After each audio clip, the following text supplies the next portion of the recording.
Iran war that has now affected the rest of the world. It's wild to think about the fact that if you go back in time, in the 1950s, you see that Israel and Iran used to be allies at the time until, you know, the 1979 resolution, which was a turning point in the relationship between the United States and Israel and Iran.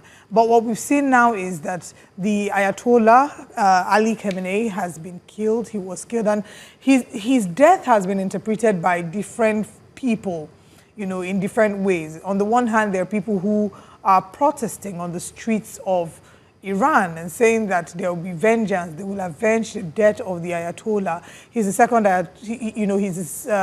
he died at the age of 86. The Ayatollah before him as well died at the age of 86. And all of this basically can date back to the fear of Iran being a nuclear superpower. You know, the conflict between the United States, Israel, and Iran has sharply escalated, with Washington and Tel Aviv launching coordinated air and ground operations against Iranian military targets in what officials describe as a significant expansion of hostilities. The strikes aimed at missile sites and strategic facilities have drawn swift retaliation from Tehran, including missile and drone attacks targeting Israeli territory and U.S. positions in the region. Explosions have been reported in major cities, casualties are mounting, and global leaders are calling for restraint and amid fears that the confrontation could spiral into a wider regional war. And then if you check online, you would see that there's the hashtag World War III that has been trending. And many people are starting to think that this is the beginning of World War III. It seems very distant to many, but it's not as distant. I would say that on a personal note, I have family in the Middle East. And when this happened, the first thing I did was reach out to my family and asked, are you okay? Is there any, are there any concerns around where you are? And some of them, family and friends, will tell you that they can literally hear the interception of the bombs. They can hear the interception of the missiles. And these things can literally land anywhere. The Nigerians who have been trapped in the airports, unable to fly as a result of this. And I shudder to think about how much fear they must have in their hearts now. I know loved ones who planned to travel but cannot travel again because of just the fear of no one quite knows how this is going to turn out. We don't know what this is going to evolve into. It's a major problem, Olive, and the fact that this is continuing or is just heating up, the worry and the concern, apart from spanning across lives, properties, and not forgetting to the wake up to reality that a lot of persons will equally be displaced. There's also the fear of the economic instability that this is going to also cause. And that economic instability is one that you cannot help but look into. Nigeria is also going to be impacted one way or the other. So whether you're sitting in your room and you're wondering, well, this really doesn't concern me as far as I care. But let's just give you a quick update that the United States President approved a military strike on Iran. Operation Epic Fury. Epic Fury. Actually accusing them of being a threat. Now, on the other hand, let's also inform you that tension is rising across the Middle East, including places like the UAE, Qatar, Saudi Arabia, and the likes. But here in Nigeria, well, let's remind you that oil is actually involved, and that's the most important thing. Iran is known to be one of the world's biggest oil producers, where they have about 1.5 million barrels that they put out per day. The Gulf countries around them, I mean, they produce together 18 million barrels per day. But if you look at Iran, Iran has about 1.5 million barrels per day. So if this fight spreads, we already see what is happening in terms of moving the oil from one place to the other. That's another conversation that we would also want to have. But as we look into this, one thing we hope for is that this will end anytime soon. The United Kingdom had kept quiet, by the way, but all of a sudden, they put out on March 1st, rather. They're not involved. It's almost like... Please. No, but they're involved now. Yeah. You know, the UK Prime Minister had no choice but to put out a video. And that's where I'm talking about Starmer, where he said they're also going to offer U.S. to make use of their bases to as attack sites to Iran. So it was basically like, okay, we're just going to keep quiet. We're not going to say anything. But all of a sudden they said, listen, we can no longer keep quiet. This attack is also affecting our own people who live in these countries, particularly in the United States, and so on. So therefore, we have to take a stand. And that's where I remember the Anglo-American world power, because that's where it comes in, the United States. And of course, don't forget to, you have the United Kingdom. And they form that Anglo-American world power, which is what we're also seeing at this moment in time. But let's just hope that it doesn't spiral. All right, let's take a look at President Donald Trump making a statement regarding this attack, this Operation Epic Fury, as he calls it. States military began major combat operations in Iran. Our objective is to defend the American people by eliminating imminent threats from the Iranian regime, a vicious group of very hard, terrible people. Its menacing activities directly endanger the United States, our troops, our bases overseas, and our allies throughout the world. For 47 years, the Iranian regime has chanted death to America and waged an unending campaign of bloodshed and mass murder, targeting the United States, our troops, and the innocent people in many, many countries. Among the regime's very first acts was to back a violent takeover of the U.S. Embassy in Tehran, holding dozens of American hostages for 444 days. In 1983, Iran's proxies carried out the Marine barracks bombing in Beirut that killed 241 American military personnel. In 2000, they knew and were probably involved with the attack on the USS Cole. Many died. Iranian forces killed and maimed hundreds of American service members in Iraq. The regime's proxies have continued to launch countless attacks against American forces stationed in the Middle East in recent years, as well as U.S. naval and commercial vessels and international shipping lanes. It's been mass terror, and we're not going to put up with it any longer.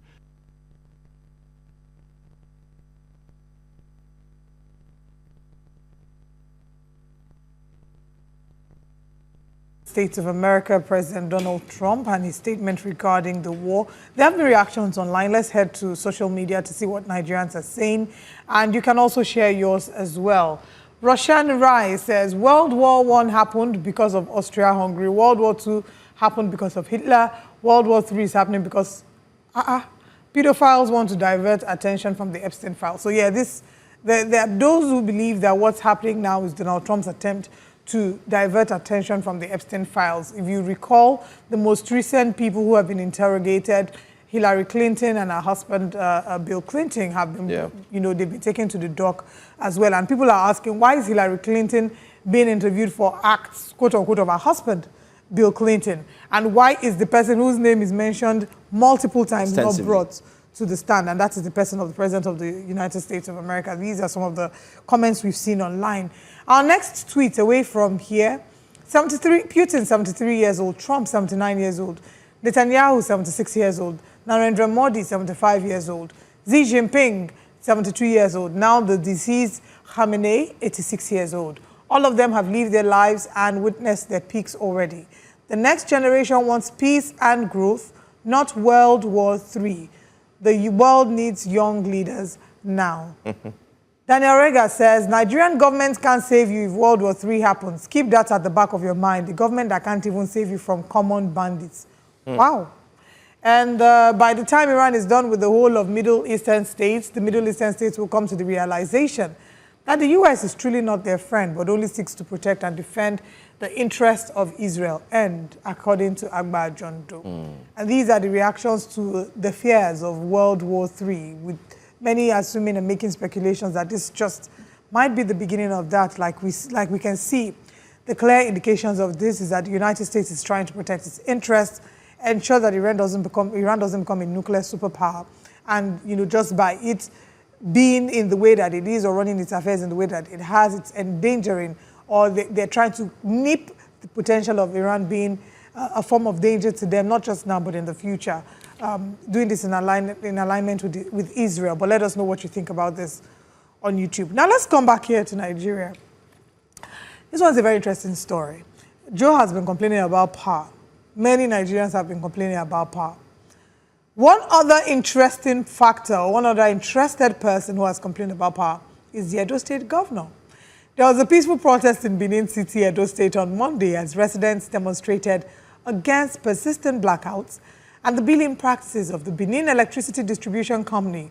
The protesters converged at Ring Road carrying placards with messages such as "No light, no bill," and condemning what they described as bulk and estimated billing, as well as the high cost of prepaid meters, reportedly selling for between 150,000 naira and 400,000 naira.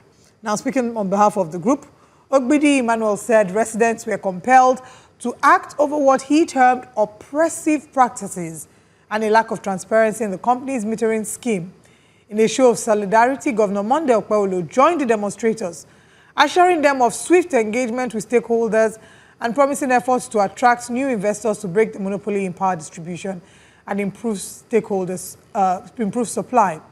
He announced a stakeholders meeting and invited protest leaders to nominate representatives for dialogue. The protest ended peacefully, with security personnel maintaining order, while the distribution company had yet to issue an official response at the time of this report. Let's listen to this video.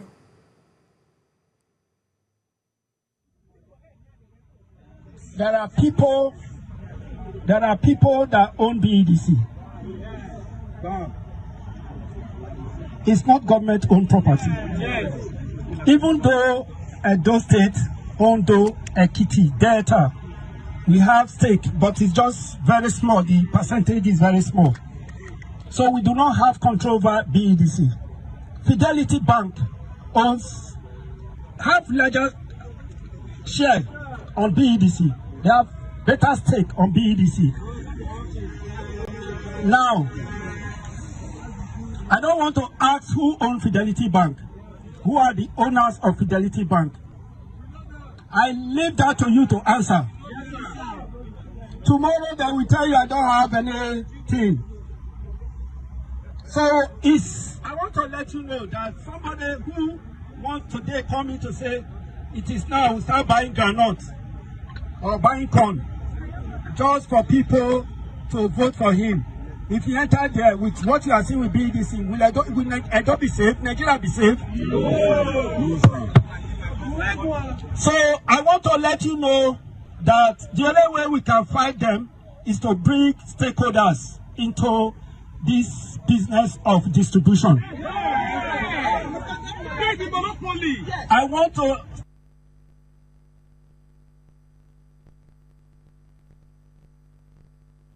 empathize with the people of Edo State and the governor of Edo State, who has shown solidarity by joining the people of the protest. Maybe a good way to go about this would be to have a one-on-one conversation with the governor of Abia State and find out what he did to help improve the state of electricity, the state of power in Abia State, so that they can share and compare notes and ensure that things can get better from here. But there have been reactions online. Nigerians have taken to social media, of course, to share their pleasure or displeasure. Yeah, but I just wanted to add first. Let's get your thoughts. Just for clarity's sake, the governor of Edo State met with the protesters over power. The protesters are the people of Edo who have come out to say, "It don't do, we no get light." Olive, this is a long conversation that I want us to really have. This morning, as I speak as well, in my area, the light has been completely epileptic. It's no longer consistent.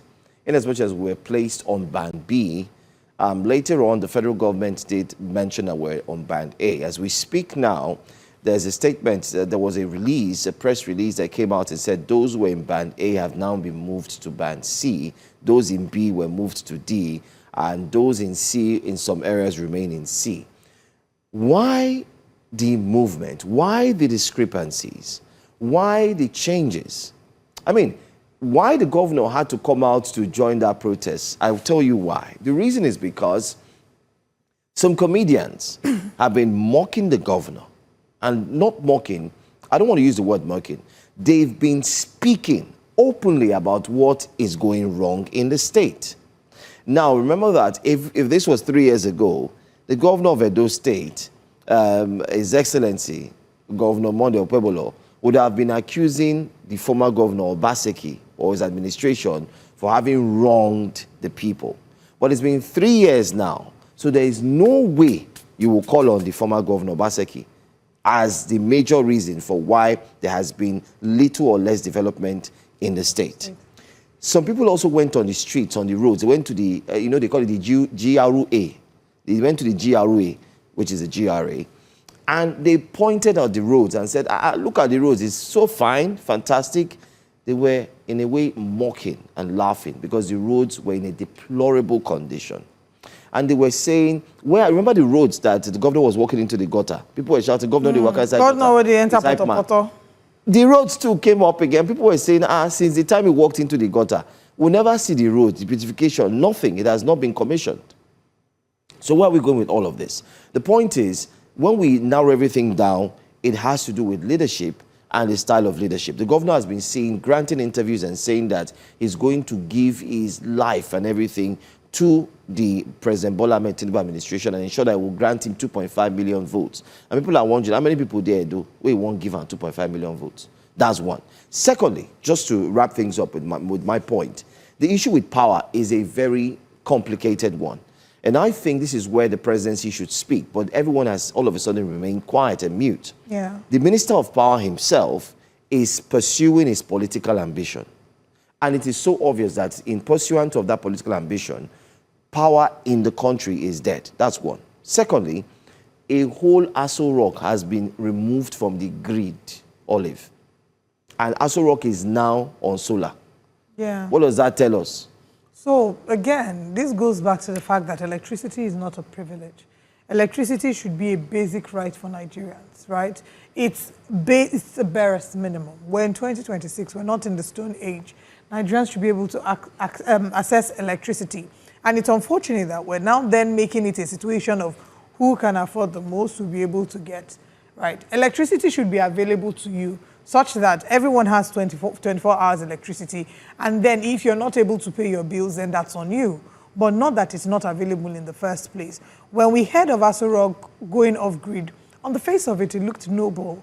Oh, we're going green. Everyone is talking about United Nations 17 development goals. And we're talking about the goal 2030. We're looking towards achieving a green economy. Some would say that anointing starts at the head and then flows to the bottom. So Aso Rock is leading by example. But the citizens, unfortunately, are not interpreting it in that way. It's communicated differently to them. The citizens will see this as a situation where the government prioritizes itself because with solar energy, there's guaranteed to be 24 hours power. They won't have to deal with the epileptic supply that citizens have to deal with. In Edo State, on the one hand, it's noble for the governor to come out and protest with the people. We kind of see that happening in Lagos, where during the protest, Governor Sanwo-Olu joined young people to protest. It looks noble on the face of it, right? But the underlying factor, the nobility in his action, will be determined by the action he will take thereafter.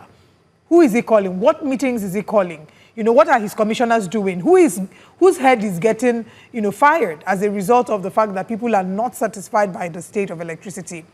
In saner climes, what you would expect is that if there's a constant protest against the situation of things where people are not pleased, they're not able to afford the basic decencies, the barest minimum, people will be fired. We need to start ensuring that people get fired. It would be great for the president, for the governors to start firing people within their cabinet, so that when you're getting appointed into the position of minister, you know that to whom much is given, much is expected. Well, when President Bola Ahmed Tinubu appointed his cabinet, in the first year, we saw the ministerial review, and it looked very flowery on the face of it. People were applauding, yes, come and show us what you're doing. But has that really yielded much? What do you think about that review? What did you make? Exactly. Has that yielded much result? The only thing we can say that we took away from that review was that Better I Do was fired. Was she really fired? Well, she was fired because another minister was put in a place. But then what happened of Better Edu's matter, Was there a statement which that was fired? should, by the way, which should have been a criminal matter. That matter was no longer investigated. All of a sudden, it feels like back to what people say. Your problems are swept away with the broom once you belong to a certain political party. But not our words. Let's head to X. The Minister of Humanitarian Affairs, and all, she was removed. Yes. A few other ministers, I think her and... there was a bit of reshuffling. Yeah, and some new people, Bianca Ojukwu was put in. Some new people were brought in. But after that, fold. what happened? Exactly. So it's not by giving an illusion of movement. We don't want Nigeria to be a rocking chair that has an illusion of movement, but is actually not moving. Olive. Let's get to X. Before you go to what Nigerians, let me just say it here, Please say so it. that let it not seem like, as journalists, we're not following these stories. To the Minister of Power, if you cannot do the job, just resign. Let's just say it here. Just resign and focus on the political That's not how it ambition. happens here, Joe. No, to be honest, let's say it here on national Joe, TV. but that's not how it happens, Because unfortunately, the power in sector Nigeria. it has tanked, Olive. Companies are complaining. I was with someone 2 days ago. The person was complaining the money he's spending on diesel and fuel. It is too much. Some people are agitated because they paid so much money for Band A.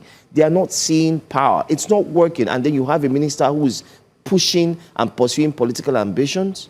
It's not working. We're in a country, not in a business or a company. Again, Joe, it's not about them resigning. Who is calling them to account? Who is holding them to account? Who put them in office? If I, as a staff of New Central, just suddenly decides that I'm not going to be doing my own quota, I will come to work whenever I like. It's not my responsibility to, or the burden is not on me to voluntarily say, oh, since I'm not delivering, I will just retire. Who put me there? I have employers. My employer should say, okay, you know what, at this point, this person comes to work whenever they like. They don't show up with their best selves. So let's let them go. I agree. I agree with you. So it behoves on the president to do the right thing, or the presidency to do the right thing. And again, let the president not forget that he made a video. And the video is what Nigerians are holding on to. If I don't give you power, do not don't vote for me for a second term. That's what he said. If I don't. And as it seems, there's no power. Okay, maybe we have the next 1 year, Joe. Maybe we're jumping into conclusions. We're being too hasty about it. And in the next 1 year, things will be different in Nigeria. I hope.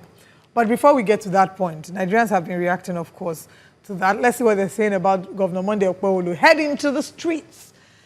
Someone says he's improving. He practiced his script well this time. People should leave this man now. Small mistake.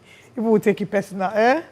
LOL. Not be light where they the greed go. Discos go distribute. All of them are Olodo.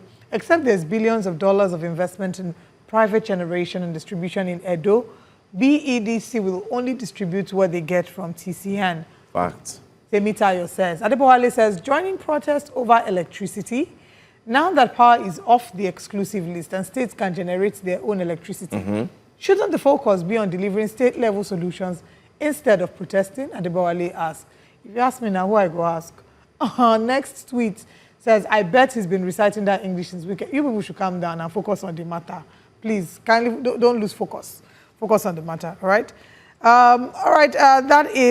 That's what we have this morning for our wake-up conversations. Let's see if we have comments on YouTube. We apologize if there's still glitches on the YouTube. It's still being worked on, we do promise.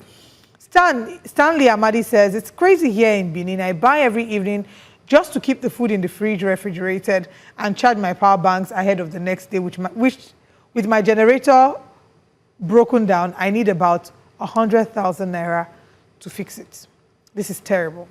This is really terrible. If you're in Edo State, let us know how the situation of power is over at your end. You can tweet at us at News Central TV, or you can tweet at Drew and I individually. But let's now share with you our top stories for today on Breakfast Central. Our top stories this morning, we'll be looking at federal government beginning the Executive Order 9 on oil revenue remittance directly to FAC. Calls for mandatory real-time transmission of votes grow. This is regarding the Electoral Act 2026. Igbo Elders petitioned Governor Soludo to halt Onitsha Main Market demolitions. Justice Tsoho, Federal High Court judge, to face CCB over undeclared assets. And the newspaper front pages will be a part of today's show. Join us for all these and more.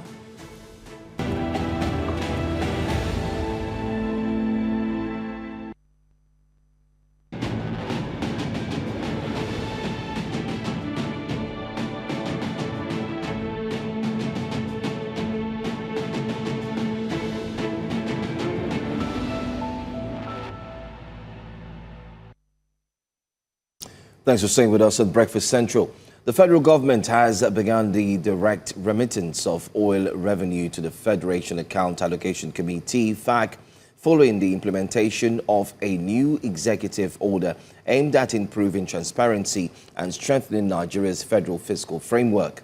Under the new arrangement, proceeds from the sale of crude oil, including those previously held by the Nigerian National Petroleum Company Limited (NNPCL), are now being paid directly into the FAC pool, which distributes funds to the federal, state, and local government tiers.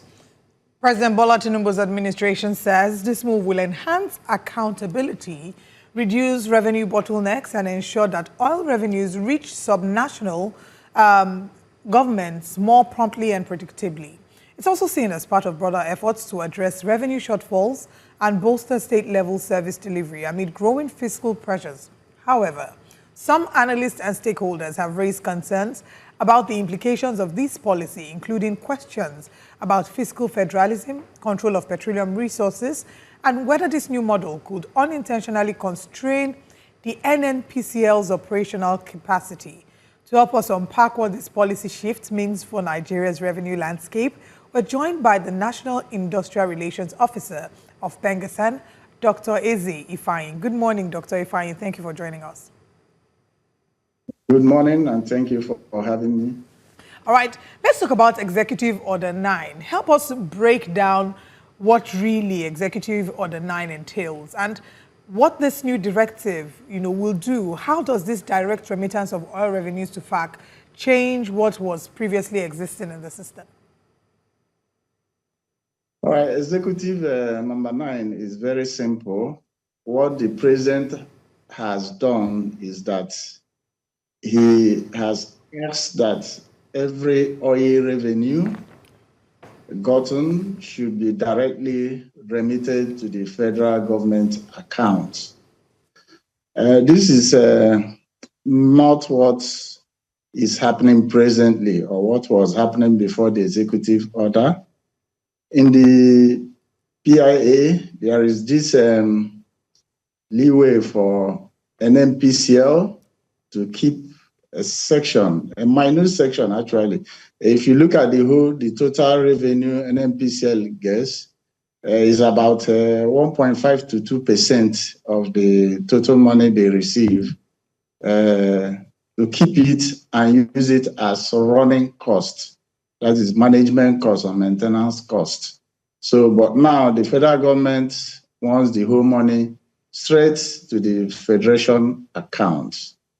And that is where the problem is now, because once you put all this money straight into the federation account, how is an NPCL going to actually run their company in order not to affect the workers? And this is the crux of the matter, why Pengasan did a press briefing to alert the federal government that they should reconsider the way the bill is being couched in the present time. Okay, but we do hear that, the panel has swung into action, and Swale Edu is looking at ensuring that implementation is swift. But governors, stakeholders, some have applauded the president's move, saying that it will enhance transparency. It will also help to ensure that Nigeria and the federal government really take charge of whatever is coming. So why is Pengasan different? I think that's the most important question right now for us. Why is Pengasan standing out and saying, no, will not accept or wouldn't want it to go this way? Isn't it for the benefit of the country and for transparency's sake? Pengasan is not actually saying that the federal government shouldn't do that. But what we are saying is that the way federal government went about it, and we know, let me be explicit here, let me be clear. We know that the PIA, when you look at it, is somehow conflicting with the Constitution, which said that all revenue should go straight to the federal government account. But before this period, what the federal government is doing now was what was being done. So for them to have put it this way in PIA, there would have been some problem. You remember when we had all this cash call problem, you know, an MPCL, that's then an MPC couldn't run the company. The other companies couldn't get their money. You know, there was problem. That was why they did it like that. But now, what is really the problem? Why Pengassin is actually agitating? Like I said, we are not against whatever that will bring transparency or more money to the government.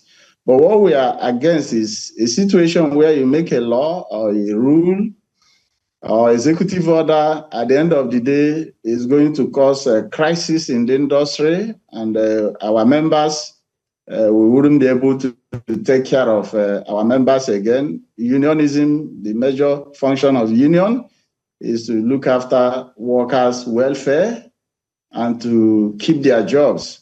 So if we should allow this to slide to go the way federal government is looking at it without actually putting certain things in place, at the end of the day, an MPC may go into crisis, and this will affect the workers and our members. That is the only thing Pengassin is standing for here.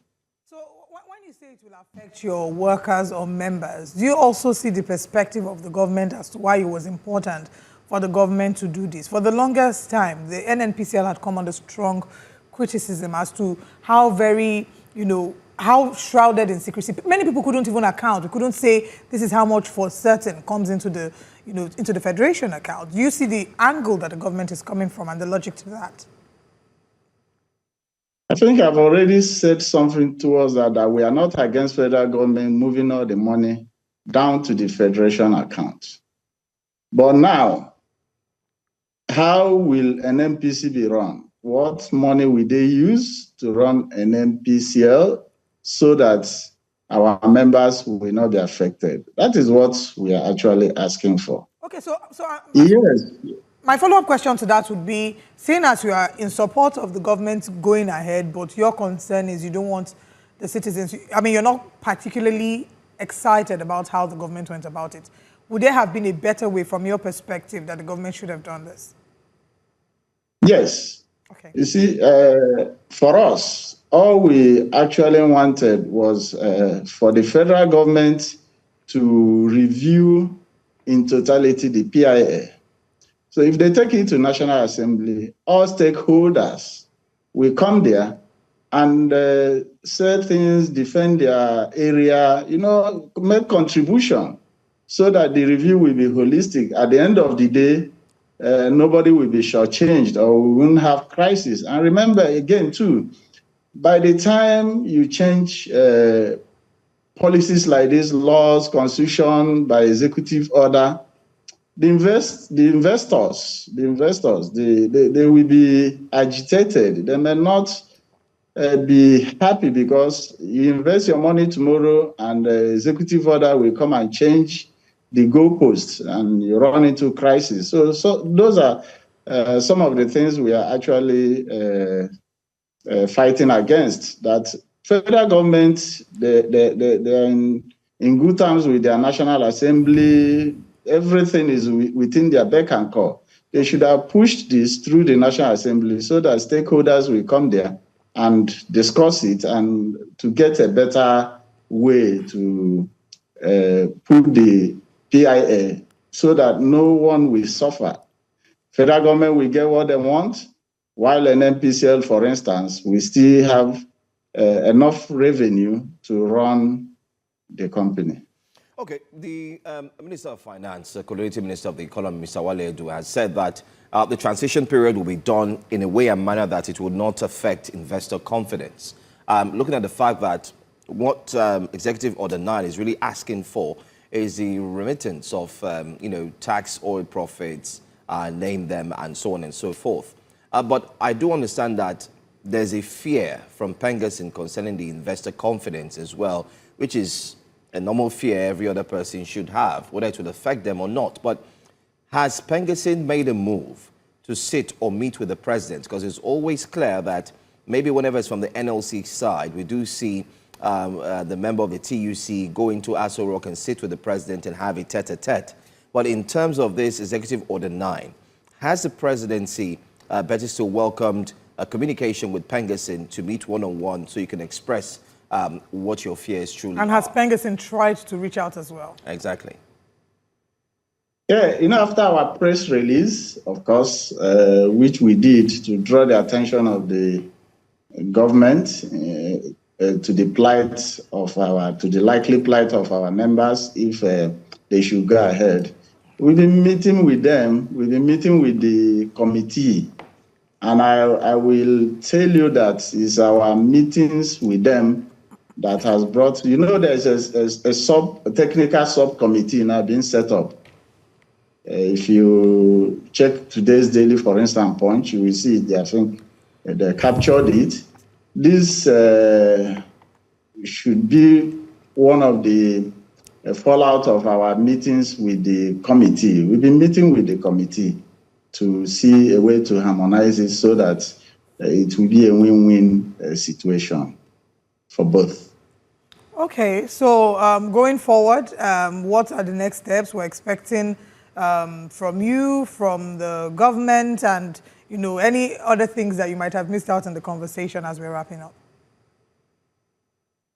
Well, going forward, all we are expecting is that federal government should actually holistically look at PIA. They should, as soon as possible, make all their inputs, send it to the National Assembly, allow the stakeholders to come there and review it and make their own input. I will tell you what, yes, we have some technocrats within the presidency, within the government, but there are certain things we know which they don't know. Because we've been in the industry, some of us have been there for 20-something years, we know what is happening, and with some of us making inputs, we know that we should be able to come up with something better than them staying there and looking at it. At times you look at things, it seems so simple, so easy. Like now,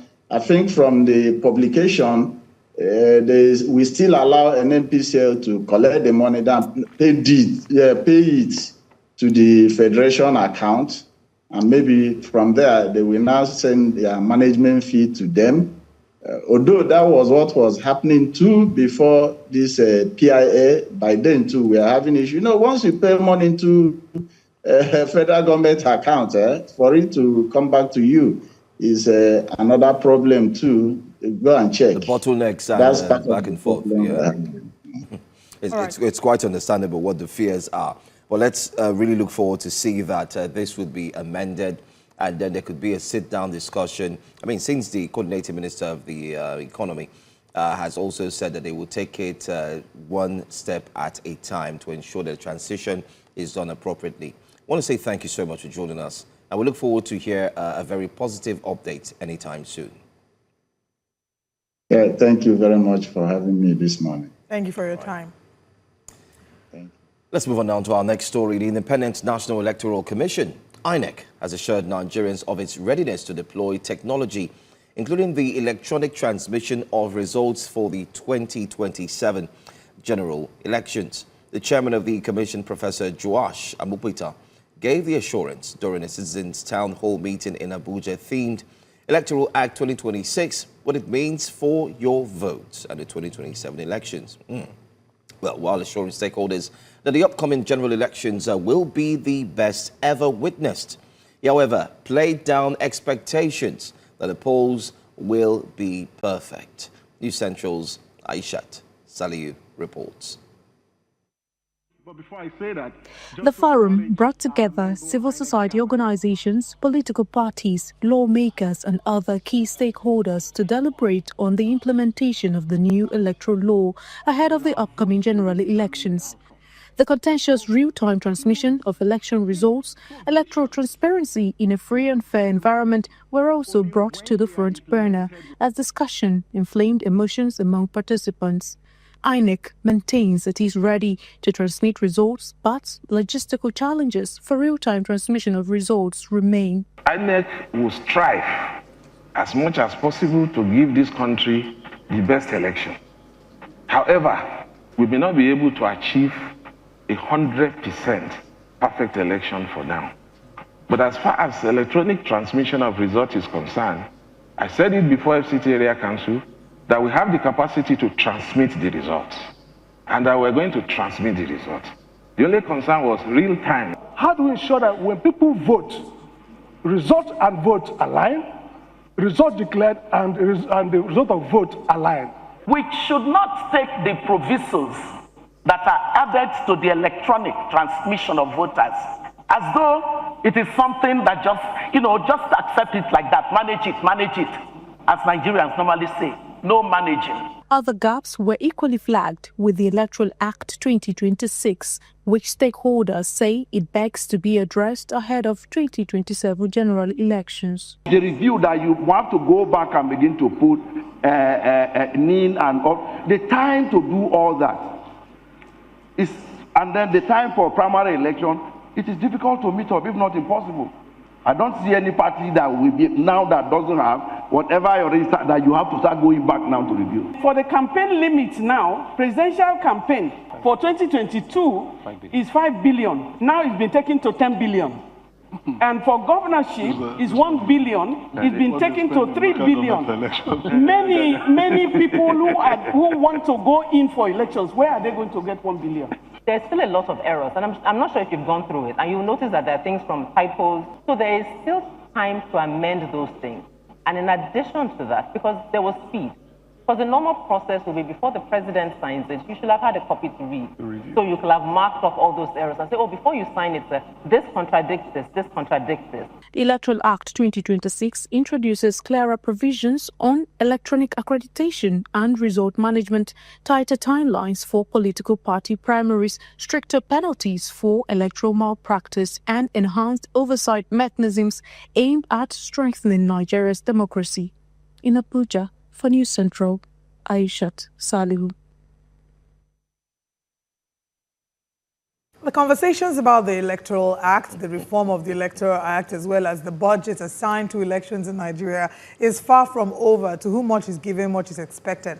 Asking for 30 billion naira extra when what we have so far is not an election that we're proud of. I say it all the time here.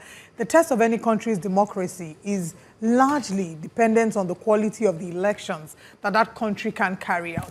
Is the election not just free and fair, but seen to be free and fair by the majority of the citizens? And unfortunately, what we have here is that the last time we saw any election to be free, fair, and credible by the majority of citizens was the one that should have brought MKO Abiola into power.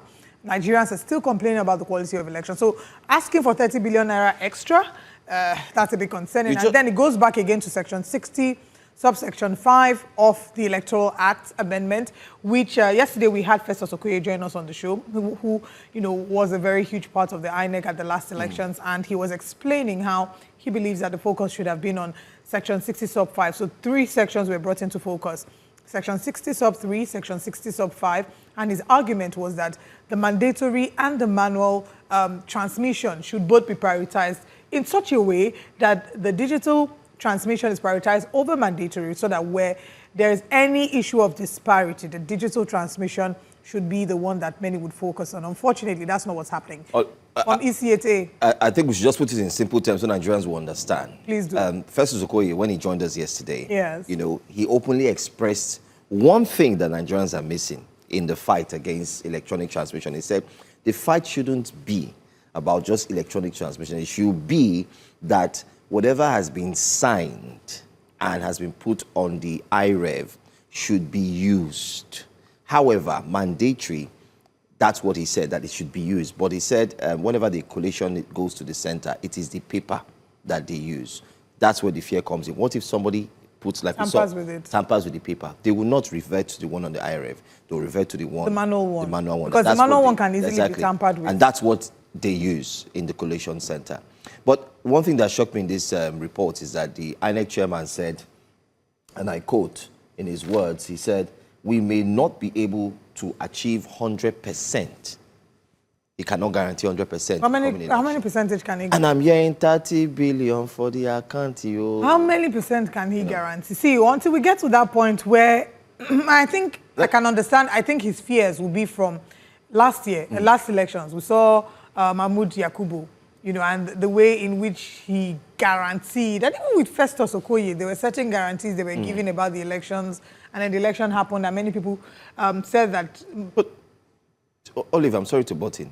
Okay. After yesterday's interview, I'm starting to believe that there was a conspiracy in the middle. I don't know about any. No, I'm starting to believe so, and I'll tell you why I say so. And for our viewers, you could go and watch the interview we had with a former INEC commissioner, Barrister Festus Okoye. Remember, we asked him a question, and he kind of laughed and giggled. In his response, he was telling us that they were certain, they were sure, in line with the BBC interview where his boss, Professor Mahmoud Yakubu, had said the IREV works perfectly. And in that conversation, he was saying that he now said some people. Remember? And we asked him, okay, who are these people? So it was as if everything was planned out for a smooth running, but along the line, something changed. That's exactly what we're seeing. But then again, just to make it clear to Nigerians, at that town hall, the INEC boss is saying that he cannot guarantee 100% smooth election come 2027. That means that they'll be collecting a total of 873 billion naira plus 30 billion. You know, that gives us 903. That is if it's approved. The naira. Senate Committee on Electoral Matters that is suggesting the 30 billion petition.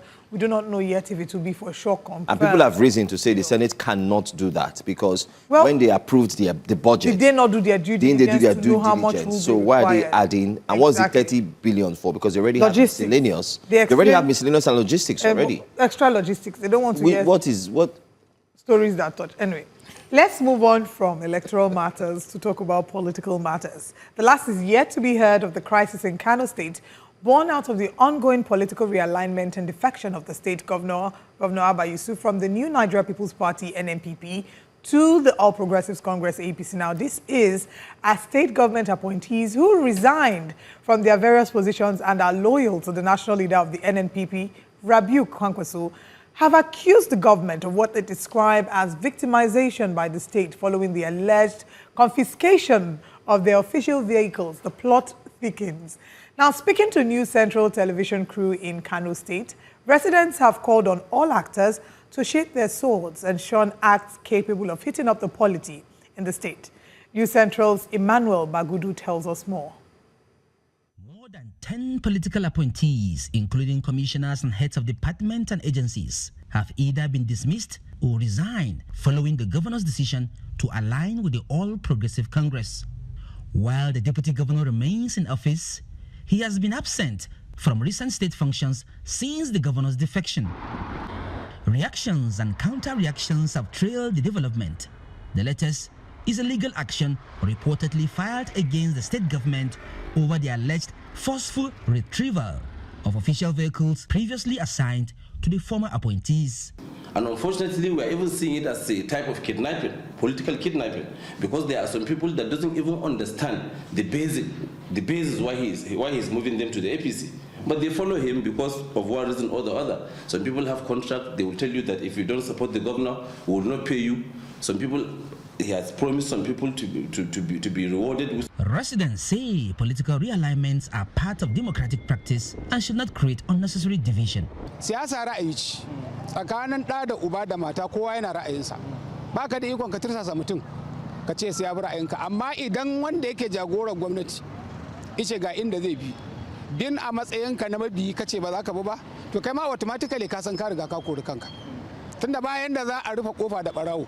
Being decamping to another party and some of his commissioners not following and also resigning from their office.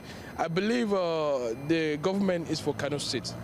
Also, the property is for Kano State. So if you are not there, then you should return what is given to you by the government, because it's meant for the people, not for you yourself.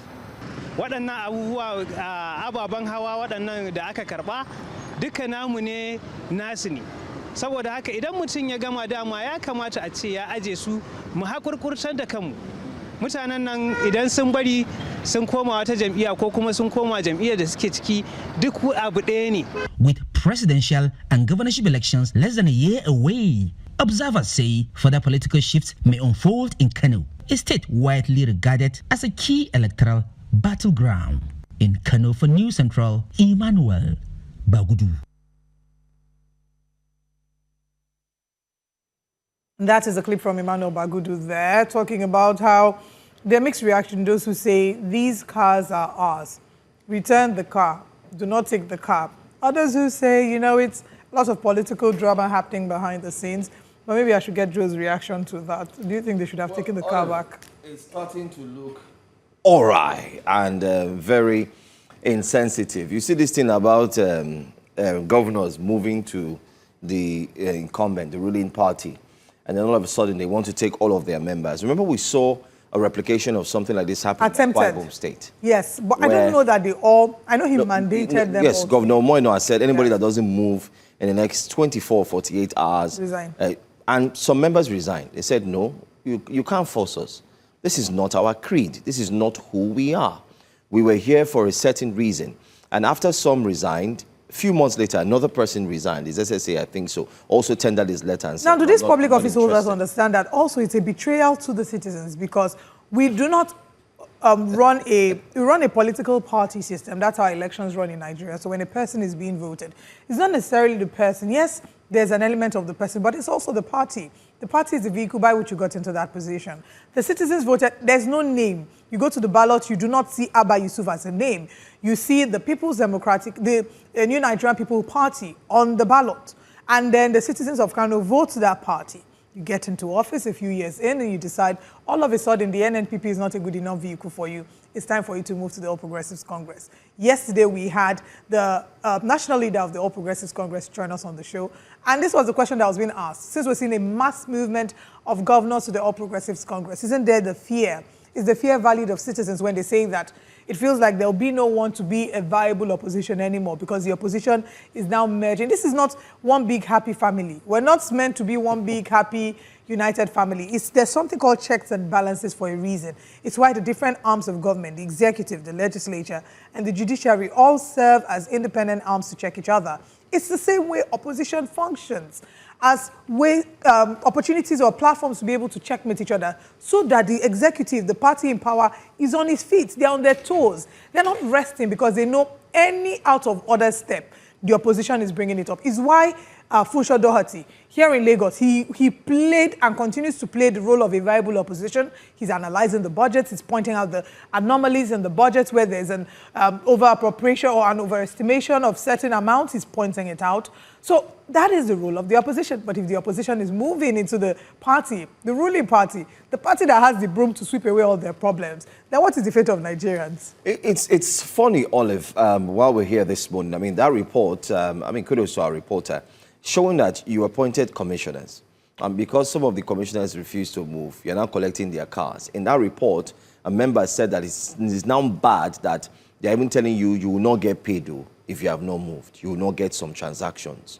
So is it a must? It's basically like the president had said yesterday, which we used the clip. I think, it was about yesterday where he said he didn't put a gun to their head. All of a sudden, did you see the response of that person over there who was saying it's not their cars, the cars are for the people, so they are not supposed to take it. All of a sudden, it's not their cars. These are the same people where every political cycle, they're changing cars. They're putting budgets they're allocating budgets for new cars, you know. And I think this should even be the principle. Let's have allocation. Nobody's saying you shouldn't buy them cars. Buy them cars, but the car should not be for the person. The car should be for the office. So that's how it should. But that's how it should be. But that's not how it is. That's how it should be. That's not how it is. It's only in a country such as this where, I remember some years ago, if my memory serves me right, I think I was reading the Sun newspaper some years ago. A journalist did a report on this where he said when governors leave office, they take everything. In short, a particular governor was fingered to do that. And I'm talking about the current Minister of Defense, if I'm right, a former governor of Kaduna State or so. As soon as he left office, the cars and everything was taken from him, was taken along with him, Kano State, if I'm right. And then the current governor had said, listen, I found nothing in the government house. All cars were taken. All cars that were bought were taken. And then he went ahead, reported the case, and they were in a move to ensure that they can get the cars back. Because why would you be in office and then you clear out more than 5 to 10 or how many cars at once and you take them away with you? Armed robbery. Anyway. But then it also reminds me, just before we wrap up, it also reminds me of the current position in Nigeria where ex-governors and ex-presidents are still being paid pension, not just pension, they're still being paid some that is equivalent to what the incumbent are earning. So even those who are functioning in dual capacity, like, I mean, we know that with the Senate, a number of them use it as their retirement plan, having served as they're earning from... So they're earning dual salaries. From being as ex-governors and now sitting senator. Allowance, example, Senate. Godswill Akpabio. And the number of them that will be earning dual salaries is why the senators and the leaders in Abia State kicked against Governor Alex Oti, because he ensured that that comes to an end, starting from him, meaning that the ex-governors before him will no longer earn salaries, and because they have the same salaries, allowances as incumbent, they have the same, they have help, PA, security, and nobody's saying you should withdraw all of that completely. You can put them on a pension. That's what normal people, when you serve, you leave service, you have a pension. But you're not supposed to be earning as much as the incumbent and having the same benefits. You know, that's where... Olive, I also think that for the governors who collect pension, their pension should equally be paid with the pension of the other Nigerian citizens. I'm talking about those who served, I'm talking about veterans, all of them. They should all be in the same group. So that when they are protesting that they've not received their own pension, everybody go line up. You go and line up and protest. No, see, we have to be honest with ourselves. For some things to happen in terms to bring about understanding and change, a grandstanding in terms of understanding, then these things need to happen. But then again, we're reacting to the report made by a very interesting, wonderful correspondent, talking about what's going on in Kano State. The rule now in Kano State is if you don't join the ruling party, then nothing for you. It's giving collect mark of... We'll collect your car, collect everything. You may not be paid. You will not get allowances. You have to port with the governor. Don't forget... You know what it's giving? If you don't collect mark of the beasts, you will not be able to... You will not be able to access some of the benefits. I mean, for those who... biblical reference of collecting mark of the beast. 666. 666. Then... But he's not the only one that does it. In Edo State, Governor Monday Okpolo said, if you do not wear your Ashiwaju... I wanted to find out, our reporter will need to talk to Blessing. I want to know if they still wear do they wear the cap to... Yesterday we had the APC, but that one is understandable. He came in his capacity as the national chairman of the APC and he was wearing his Ashiwaju cap. How Governor Monday Okpolo translated that into his own cabinet is what would never make sense to me. So as I wear suits now... If you don't wear your Ashiwaju cap, you should not come for cabinet meetings. Make it make sense. Anyway, let's move away from that to Federal Capital Territory. The Minister of the FCT, Nyesom Wike, has admitted that the poor performance of the People's Democratic Party, PDP, in recent elections has become a source of concern. Wike, however, expressed confidence that the party has what it takes to bounce back if party faithful can correct mistakes made in the past. The FCT minister, while speaking at a media chat on a range of national issues in Abuja, says that despite his commitment to supporting President Bola Tinubu, who is from the All Progressives Congress, APC, the PDP is not done and dusted and can still win several states in the upcoming general elections. Let's take a look. Am I worried my party is not doing well? Yes, I'm worried. Where have we made mistakes? Can some mistakes be corrected? Yes. Who told you there will be no problems here too? What was human? You see, this idea you think that you must have 15 governors before you win general election is not correct. And let me also tell you, go and mark it today. I've told you here, my support is for President Tinubu. I have never hidden it. That does not mean that PDP may not win some sub-national election. But every election is local.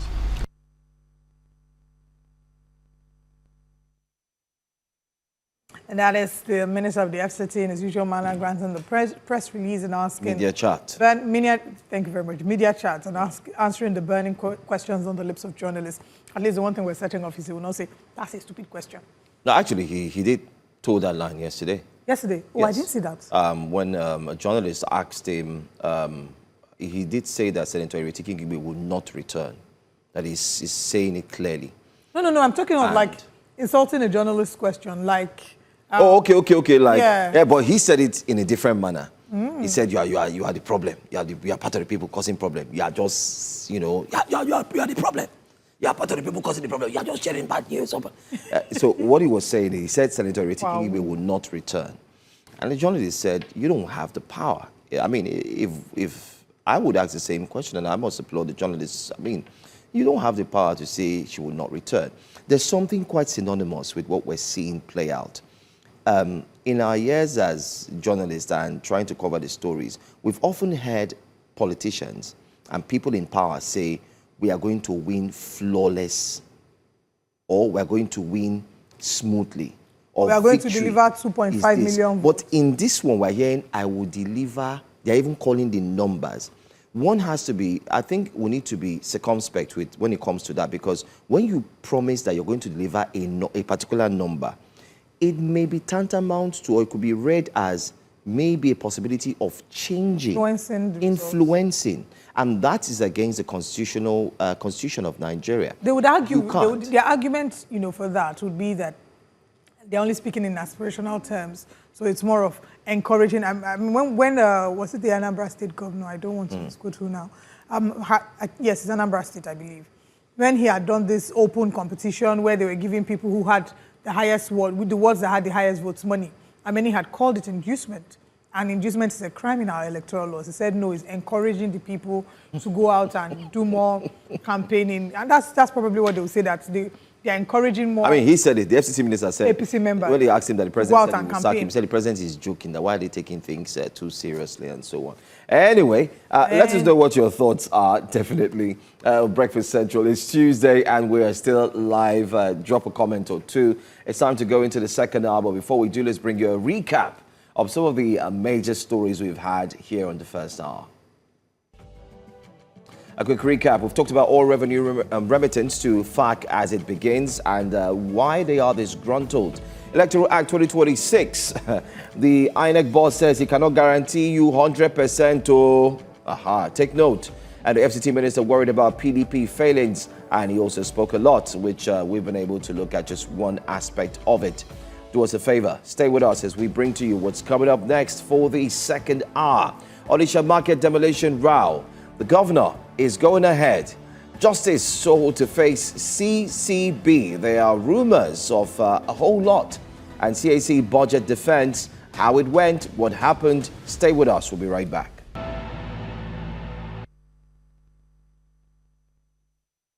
The United Igbo Elders Council has petitioned Governor Charles Chukwuma Soludo to halt the demolition of shops at Onitsha Main Market. The elders warned that demolition over 10,000 shops could trigger economic hardship and humanitarian distress. Onitsha Main Market is often described as the commercial heartbeat of the Igbo nation. Millions of traders and families depend on it, but Governor Soludo insists the market is in a deplorable state and needs a painful renewal process to meet modern standards. The question is, at what cost? Joining us for this discussion this morning is the Commissioner of Information in Anambra State, Dr. Law Mayfor. Good morning, sir. Thank you very much for joining us. Yeah, good morning. Thank you for hosting me. Thank you. Dr. Mayfor, how does the government justify demolishing over 10,000 shops when livelihoods are at stake? I was reading the account of some of the citizens who had shared their experiences. There are those who said that they had a particular man said he was asked to pay a certain sum of money before gaining access because he heard the demolition started at night, and by the time he got there, he saw that his goods had already been demolished, his shop had been demolished, and he collapsed. So how does the government justify these demolitions when Nigerians, citizens in Onitsha have their livelihoods at stake? Yeah, well, the picture you just painted is as if the demolition exercise commenced by surprise. No, there was well over 1 month notice. So a man that came and said he only discovered that the market, the illegal structures in the market were being removed. It's not telling you the truth, because they were given 2 weeks notice. They complained that it was too short, and the governor greatly extended the timeline to enable every person concerned to really respond. And even before the notice was given, the illegal structures were clearly marked for demolition. So it's not on Onitsha Main Market that is being demolished. This point is very important. What is being removed are the illegal structures. Onitsha Main Market is a creation of the government, and it has a master plan.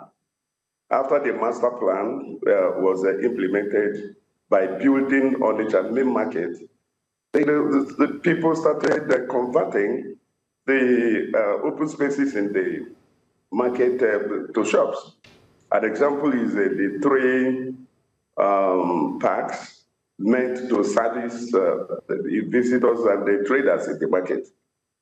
These are 3 parks, all of them, not just 1 or 2, but the 3 parks were converted to shops. That is what is being removed. All those conversions defaced and made a total mess of Onitsha Main Market, which in fact is the heartbeat, like you rightly observed, is the heartbeat of the Southeast. Onitsha Main Market is no dissension, there is no violation. The governor is not complaining about the action of Onitsha North Mayor. It's in line, it is in line with what the governor would have done.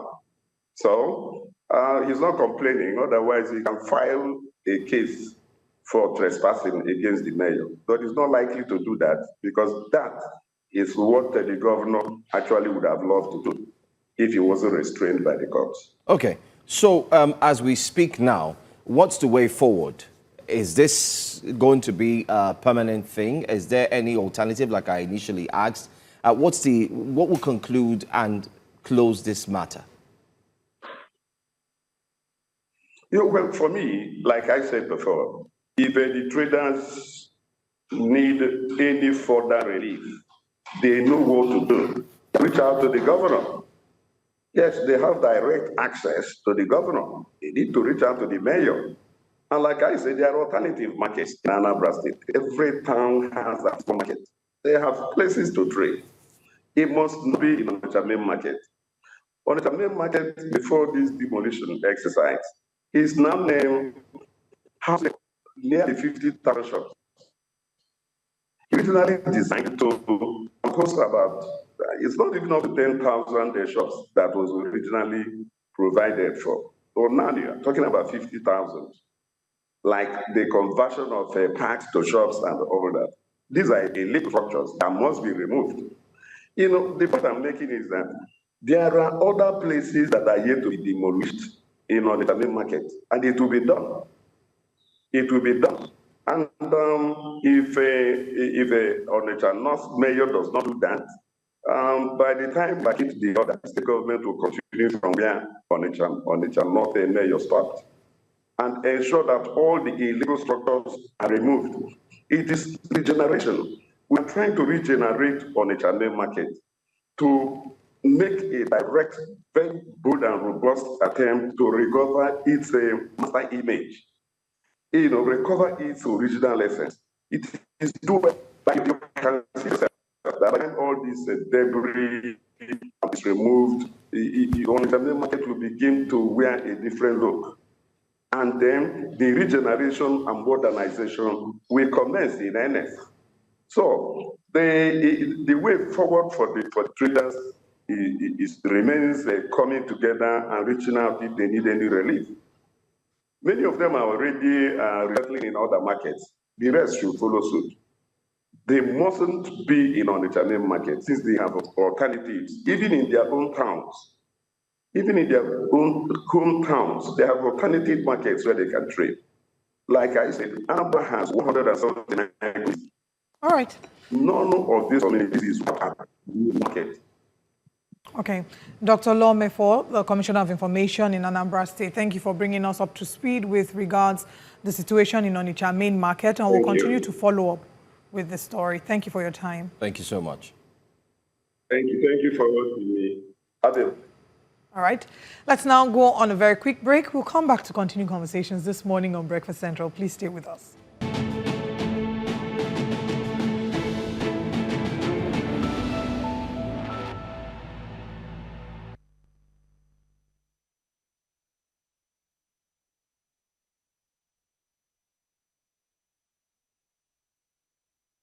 The Chief Judge of the Federal High Court, Justice John Tsoho, is set to appear before the Code of Conduct Bureau, the CCB, over allegations of non-declaration of assets.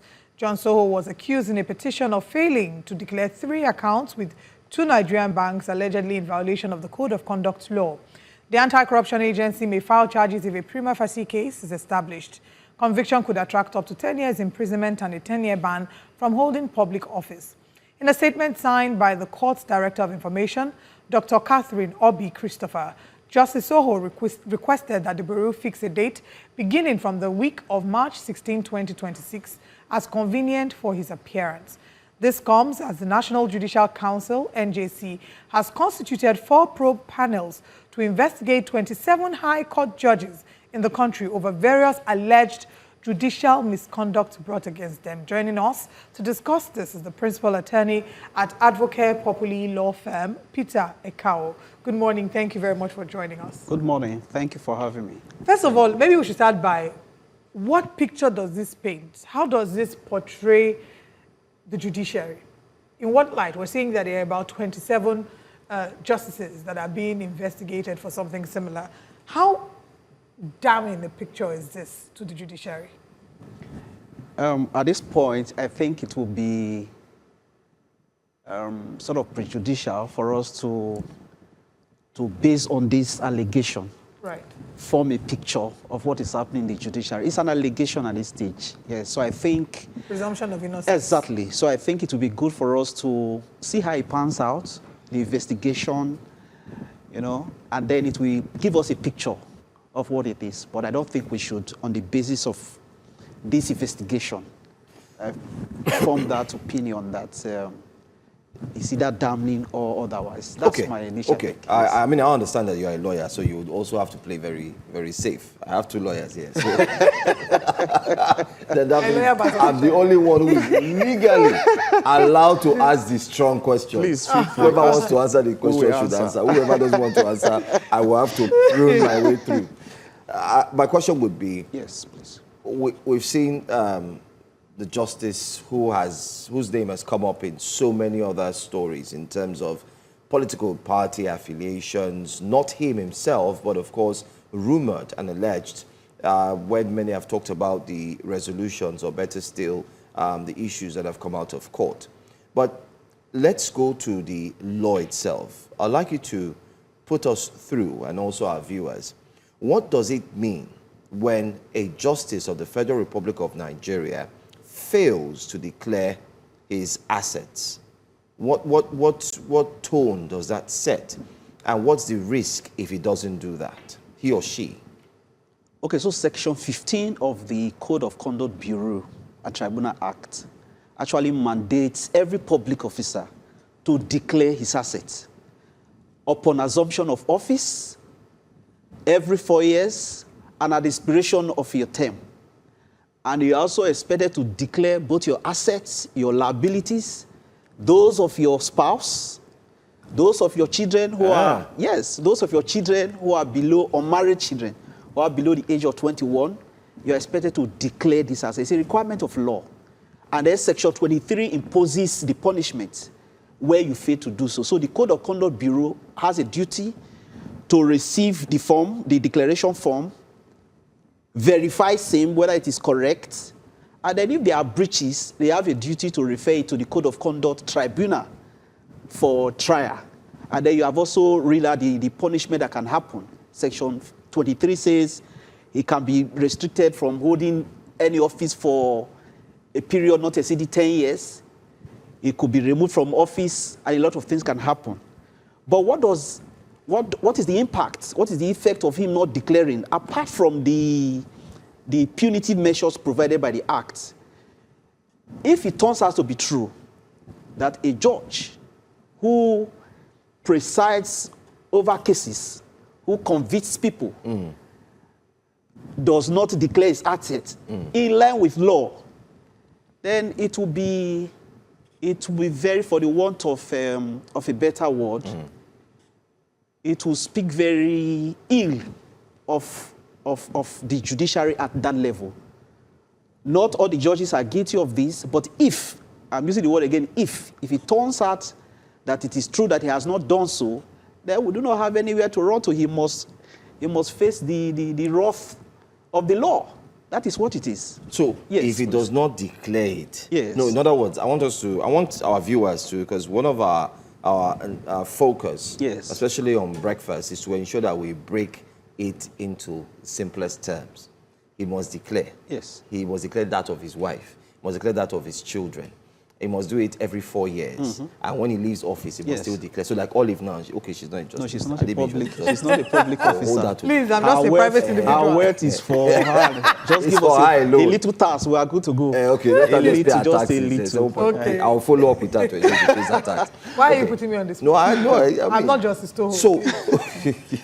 So we've looked at all of this. Yes. Where he fails, okay, what is the implication and what is the end of the law? Should that justice or law, what would be the end of the law? Rather? So the law will take its full course, which is it could either be removed upon conviction by the Code of Conduct Tribunal.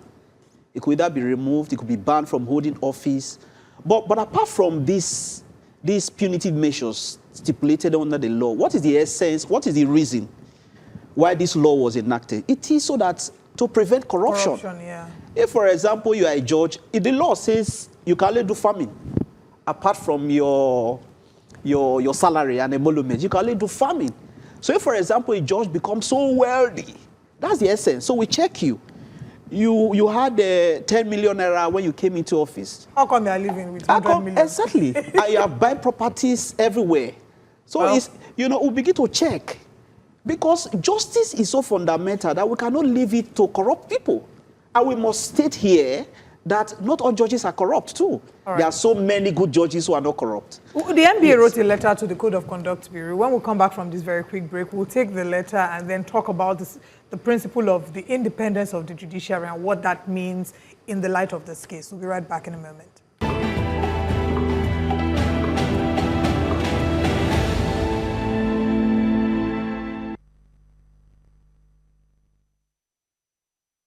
Welcome back to Breakfast Central. We're still continuing the conversation about Justice Tsoho set to appear at the Code of Conduct Bureau. Now, before we went tribunal, before we went on the break, I was referencing a letter. The NBA had written a letter yesterday, the 2nd of March, to the Code of Conduct Bureau stating that they cannot investigate Justice Tsoho. And the reason they gave is that the primary body to investigate him should be the National Judicial Council, that the NJC should be the primary body, and that doing anything else will be against the Constitution, that there are constitutional provisions, and that if the CCB decides to go ahead with the trial, that what they're doing is that they're stripping the independence of the judiciary.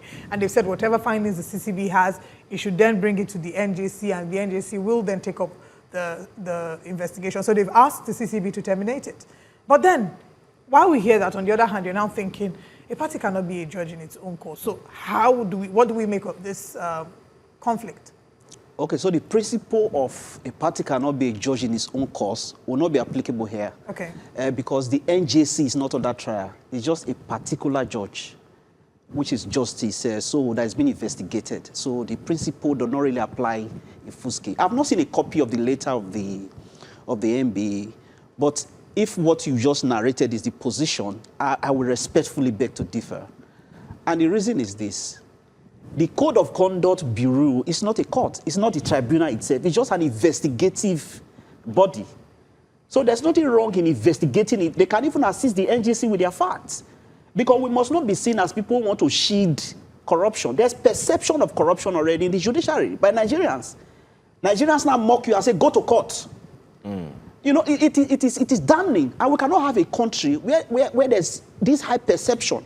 The perception might not be correct. I've told you that there are many judges that are not corrupt, but there are few disgruntled ones amongst them who are staining everyone with stain of corruption. So I do not think we should do anything that will look as if we're trying to shield anybody. It doesn't, in my own view, it doesn't tamper with the independence of the judiciary. It's not on trial. It's been investigated. I don't think there's anything wrong in that. It's just been called to question.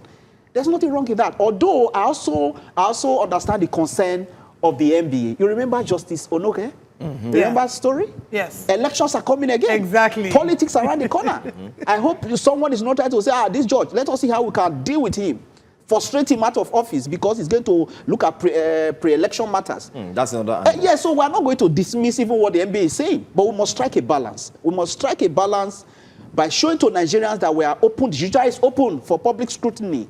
And the CCB is not a court. I don't see anything wrong in that. Let investigations go on. Everything must be done in accordance to law, but we don't want to see motion ex parte. We don't want to see you are removing him. Motion ex parte, you give order interim that remove him first. Pending where we are doing. We don't want to see that because that will be an attack on the judiciary. Let the full process go on as it should go. And let it conclude before the election. Exactly. Let's go. Let it go. So from your perspective, is this not just a legal matter, but a legal matter tainted with a little element of politics? Do you think there's a political undertone? Yes, with the way things are panned out, and I've told you the experience of the Onoge experience, and elections are around the corner. And you know the Federal High Court is a court that will be very busy. Very busy. Pre-election matters, they determine most of these pre-election matters. Just like the case of the PDP and so on. So many cases are there. So but then again, they say if found guilty, if a judge is found guilty or justice, yes. In this case, like you said, we cannot what's the court? It's 10 years, 10 years away from public office. Yes. And if you look at the age, if it's concurrent that he may not even come back because of certain things. But Nigerians, like you've also said, are not, the go to court statement has now become a household thing where Nigerians are now worried that anything that has to do with the judiciary is not certain. They're not ready to look at it. How can the judiciary itself build confidence back, especially in the hearts of citizens, by handling this case and other cases that may have similar undertone?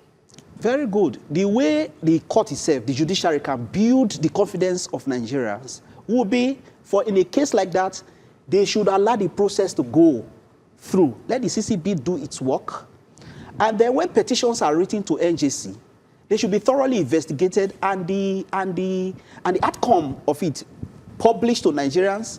I know they are doing that, but they should do more of that. If possible, they should open the trial they should open the investigation and the way they handle their petitions, the hearings, to Nigerians. Let it be open, because people who hold office as judges, their powers are so big. They are like gods. That's why we call them my lords. They are so big, they can order someone to die. You don't want to leave those type of powers in the hands of people who can be corrupt or who are corrupt. So anything that tends to bring that type of perception, anything that we can do to clear it off, we must do it. Nothing is too much to do. So I don't agree. Let us shield him. Let the NJC do investigation, which Nigerians will not see. No, we don't want to see that. Let everything go through. The man is not guilty, yes. Nobody is convicting him. Nobody has done anything. The only thing we insist is that his rights must be accorded him. We don't want to hear interim orders removing him. I've even looked at the Code of Conduct Bureau and Tribunal Act. I did not see anywhere where the tribunal has power to order someone in the interim to vacate office, because that's the fear of Nigerians and some Nigerians. So I believe the NJC needs to do more to actually awaken and build the confidence of Nigerians in the judiciary. And we also heard, like I mentioned earlier, that 27 other judges are being investigated as well. The concern as well is how you were saying you want to ensure that the investigation with Justice Tsoho is concluded before the next election cycle, which really has already commenced. What needs to be done to ensure that not just Justice Tsoho, but all the other judges who have been mentioned or who have been quote-unquote implicated by virtue of these investigations, how do we ensure a speedy investigation is concluded, especially because we know that when it comes to legal matters, yes, it's not a court case per se, but when it comes to matters like this, committee upon committee is set up, and before you know, the delays, it takes a long time. How can lawyers, how can the judiciary ensure that this goes on as quickly as possible and is concluded? Happily, I'm told that the Chief Justice, Tsoho, has written to the CCB that he's going to appear. So that's a good step. So once he appears, we expect, I believe they have done their investigation. I mean, it's a simple issue, a matter of, do you own this account or you don't? I think it's a very simple issue to find out. How did you get this? How did you get it? And if the man, comes and submit to say, look, I actually did it, then he should just hands off and let the law take its course. They should not waste anybody's time. It's a very easy matter. Do you really have this account? All right. Anyway, we'll continue to follow up with this matter. Thank you very much for joining us this morning. We will bring you updates as we receive them, but we'll go on a very quick break. We'll come back to continue Breakfast Central, so please don't go away.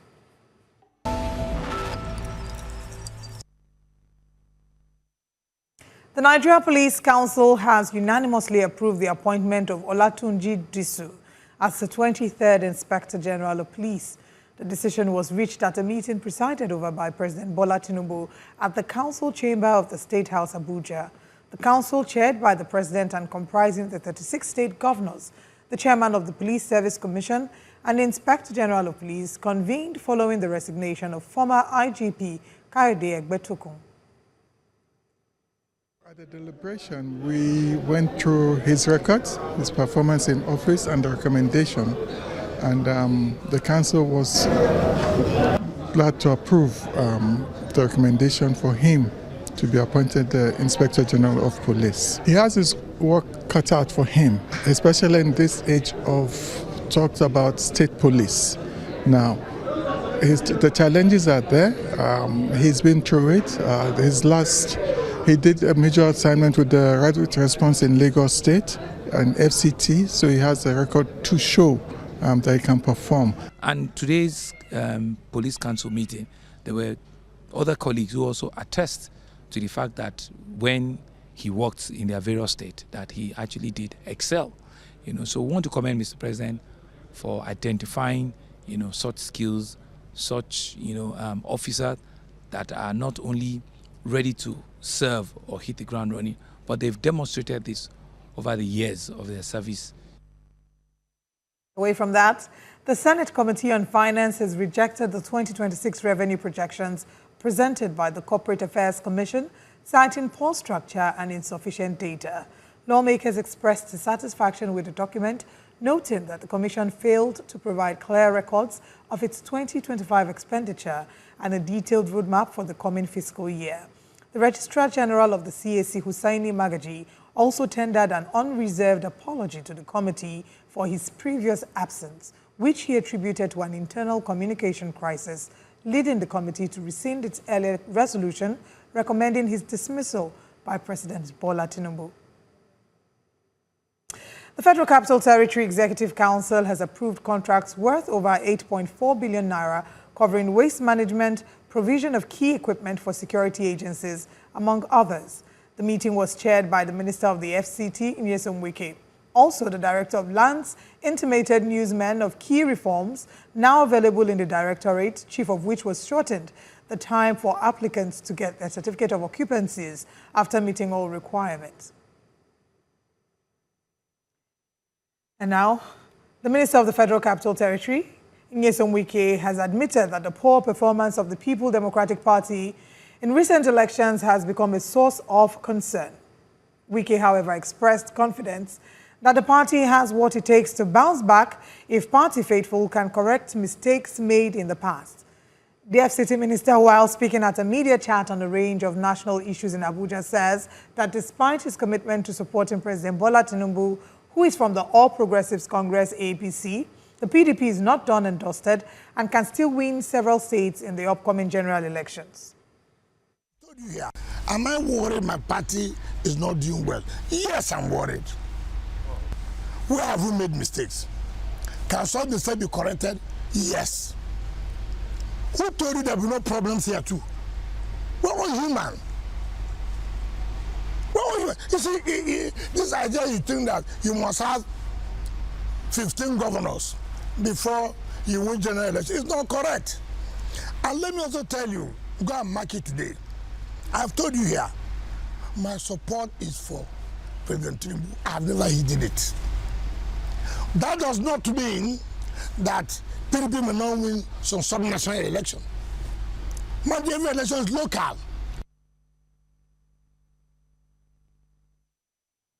Away from Nigeria now to the Middle East, where U.S. President Donald Trump has said he's not ruling out the possibility of deploying American ground troops to Iran as tensions continue to escalate across the region. Speaking in Washington on Monday, the U.S. president warned that a new and big wave of attacks could be launched. Although the current American military campaign has so far relied on aerial strikes involving missiles and bombs, Trump declined to dismiss the option of sending in ground forces, a move that will significantly raise the stakes and increase the risk of U.S. casualties. And that's all at this hour. Breakfast Central continues with the newspaper review coming up next. I'm Olive Emodi. Thank you for watching.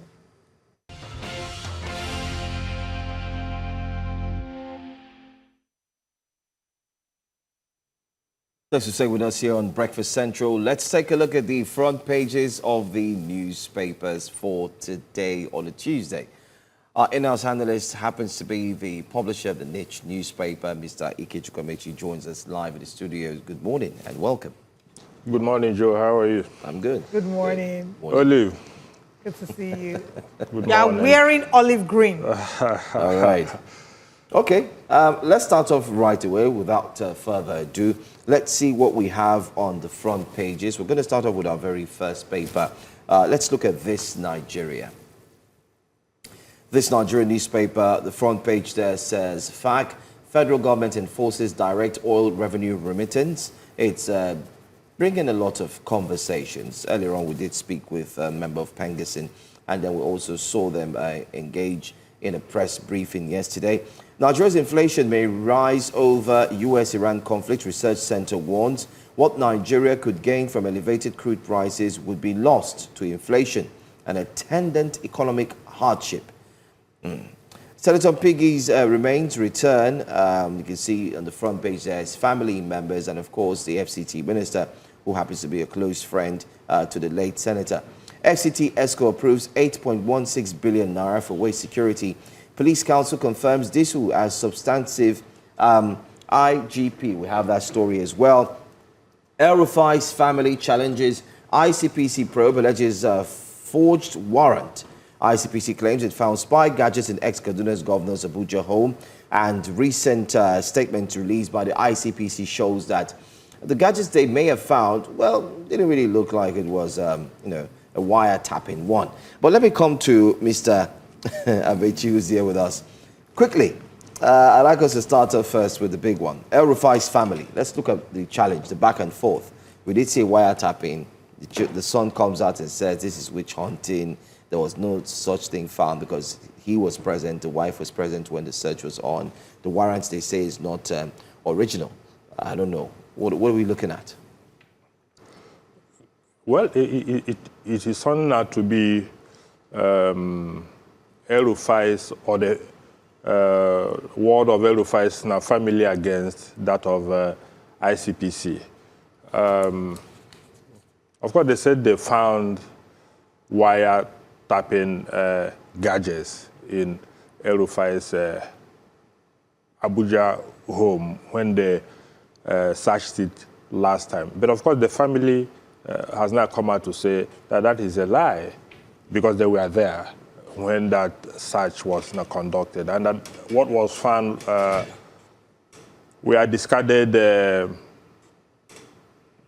mobile phones and things like chargers and all that. In other words, what they found was accessories, mobile phones, discarded mobile phones and accessories. I would believe that whatever it is that they found, because that's the way searches are conducted. When you come to search somebody's house, of course, they have the right to search you first so that you don't come there to drop something. And after the whole exercise has been conducted, whatever it is that they found, you sign off on it. You say that this was actually what was found. So I would think that that process was duly followed, so that at the end of the day, whatever it is ICPC said they found there, that the family also corroborated that indeed this was not found. So it is not left for the experts to actually say that this and this and this that we have found, which the family signed off on, are actually wiretapping gadgets or not. But this is turning into a rough fight, and I don't think it is what Nigeria needs now. We are in a deeper mess than El-Rufai and the ICPC and all that. Look, the terrorists are not letting go. Nigerians are being slaughtered in their numbers every day. People are being kidnapped. Videos have been released of the abject dehumanization of Nigerians now by terrorists. Hunger is not letting up. And so this rough fight between El-Rufai and his former collaborators, I don't think it does anybody any good. Now, the earlier they get done with it and whatever, and Nigeria, we face the problems that are facing us. More so the exigencies of the conflict in the Middle East right now, and the ripple effect is going to have on us as a people and on our economy. I think those are the things that are important to me now, not El-Rufai and ICPC or EFCC or DSS. Okay, we'll come back to talk about that, but let's go to the big story now, which you have referred to. Nigeria, what Nigeria stands to gain all those from the conflicts between the US, Israel, and Iran is the big story. Nigeria's inflation may rise over US-Iran conflict, Research Center warns. What Nigeria could gain from elevated crude prices will be lost to inflation and attendant economic hardship. That is what the big story says. But let's also mention to you that the phone lines are open. If you would like to call, the numbers to call will be on your TV screen. Please feel free to call, share your thoughts, your arguments for or against any of the positions that we're taking. But now let's bring in Mr. Amechi to the conversation. First of all, your thoughts about the war. Yeah, Olive, what is going on in the Middle East right now, that's the invasion of Iran by Israel and combined forces of Israel and the US. It is rather sad because, you know, when we stay here and hear of war, the people that are being bombed every day, the people that are being killed, as at yesterday, I think the Iranians have confirmed that 550-something Iranians have been killed in just 2 days. 6 American servicemen have also died in the process. Some people have died in Israel, some have died elsewhere. And the level of devastation that is now going on right now, not only in Iran, but across the Middle East. And you ask yourself, what is this for? Of course, the U.S. President, Donald Trump, in his usual way, has said that this is epic fury. And all that. And of course, his Israeli counterpart, Benjamin Netanyahu, has also branded it. And they say it is to save Americans from imminent threat from Iran. But you ask yourself, was there any imminent threat to American citizens from Iran? Don't forget that these guys were in the middle of negotiation on the Iran nuclear facilities, which was facilitated by Oman. The foreign minister of Oman was in the US, I think a day or so before these guys started bombing Iran, and said that of all the things that were on the table, Iran had agreed to all of them, including never ever. Never ever. They used that word that Iran said never ever to develop nuclear weapons, which has never happened before. So what is Donald Trump now talking about? Why is he lying to American people? This is a man who, while running for the presidency, promised that he was not going to engage in any war, even the ones that were being fought then, that he was going to win them down and move on. This is a man who has invaded countries. As at the last count, now this guy has bombed more than 6, including Nigeria.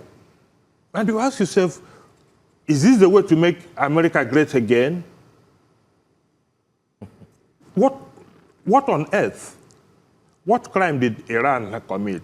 I know there are so many people who, also based on Western propaganda, would tell you Iran is an evil nation, it is this, it is that. But when you, if you are a dispassionate analyst and observer of international affairs, you find out that since after the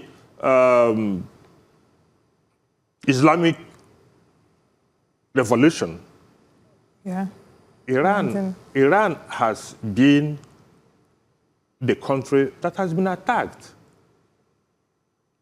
Iran has been the country. Iran has never invaded any other country. Iran has been the country that has been attacked. Its scientists being killed almost on daily or weekly or monthly basis, and America imposed sanctions, crippling sanctions, which was what led to, of course, the rising cost of living in Iran. That led to the protest in January. That led to the protest. So the same people who caused the high cost of living or the crippling of the Iranian economy were the same people who pushed Iranians to protest and, of course, came from behind to say, you are killing your people. In Minnesota, the ICE killed 2 Americans, all in the name of fighting illegal immigration or so, illegal migrants. So I don't see any other country where thousands of people will be out on the street and the government will not react one way or the other. So coming back to your question, Iran, of course, said, if we are attacked, we will strike back. And they're striking back. I'm not under any illusion that Iran will defeat America or defeat combined forces of Israel and America, but they have also a right to defend themselves for whatever it is worth. Yesterday, they closed the Strait of Hormuz, where a fifth of world oil resources passes through. About 20% of oil transportation goes through that Strait of Hormuz. Iran closed it and said that any ship that does go on that strait will be blown up. Now, what that has led to is that, as at yesterday, oil price has spiked, and crude oil price to about... like about 82%? Yeah. To about $80. Yeah. That's at yesterday, I think. Yes. And if it continues like this, it's going to go beyond 100. How does it affect Nigeria? Of course, Nigeria will make more money, assuming it is able to export more oil. Ideally, right now, we're not even meeting up with our OPEC quota. But even if we remain where we are now, because of the higher price, we're going to make more money. But making more money also means that buying petroleum products, we're going to pay more. We're going to see, going to the pump price, if it continues this way, there's no way the pump price of petrol will not exceed 1,000 naira. Already, the Dangote refinery has increased the whatever from 750 something to 800 naira. The pumps, the petrol stations are beginning to adjust their pumps. So now, okay, what does it mean? Will these funds now coming in, is it going to translate to Nigerian government warehousing this excess revenue as it were? I mean, and that's a very valid question to ask, especially, I mean, you've talked about Brent could have risen to about $80. Our budget was premised on about $64 per barrel. So that's a lot of money. So with the common man, layman knowledge, you would think that this would benefit us totally. But we'll go into details of that. We have a call. Ejike is calling from, I think, Plateau State. Good morning, Ejike. Thank you for calling. Oh, sorry. Please call back, Ejike. All right. So now you're talking about how there's going to be more money, $64.85 barrel, $64.85 per barrel, rather, budget. We're currently at $82 per barrel. You're saying there are projections to get 200. Some are even saying 120, more money. But how will this then affect us? If there's more money coming in, shouldn't that make the quality of life better? You've talked about Dangote refinery. There are those who are saying that, like I saw on the front page, it says that even though there's more money, the inflation would also affect it. Exactly. Exactly. Because if the price of petroleum products spike, as it will, it then means it's going to affect every other thing. Now, the money in the... And don't forget, this is not the first time we're going to have oil windfall coming particularly from this same Gulf crisis in the Gulf region. In the past, what did we do with all the money? Even the removal of the subsidy in 2023, precisely on May 29, 2023. All right, let's pause there and quickly take this call from Uche. Uche is calling from Abia. Good morning, Uche. Good morning, Uche. Please go ahead with your comments. Yeah, thank you for having me. Thank you for joining us. You see, nobody in his right thinking sense will support what Trump is doing. Most of the things he is doing, I don't think anybody will support him. Look at Gaza. Look at Venezuela. Look at what is happening in Iran. But my concern is our people that are demonstrating. People have been dying in this country. 100 and something, 200 and, in fact, buried in one day.